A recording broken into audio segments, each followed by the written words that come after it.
مرحباً بكم في قناة هل تعلم الرياضية؟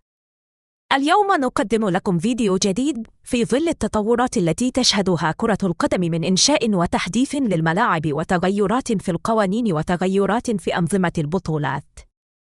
قوانين جديدة قيد الدراسة في كرة القدم.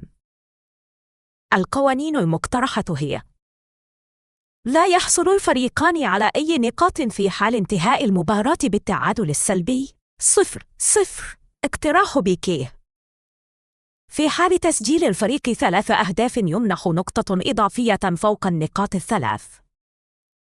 في حال تسجيل الفريق 6 أهداف يمنح نقطتين إضافيتين.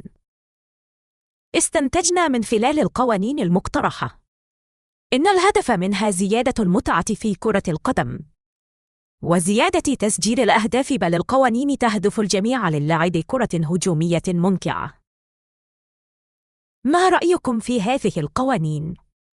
هل ستساهم في تطوير كرة القدم؟ شكراً لكم على حسن المتابعة. من فضلكم لاستنسوا الاشتراك في القناة.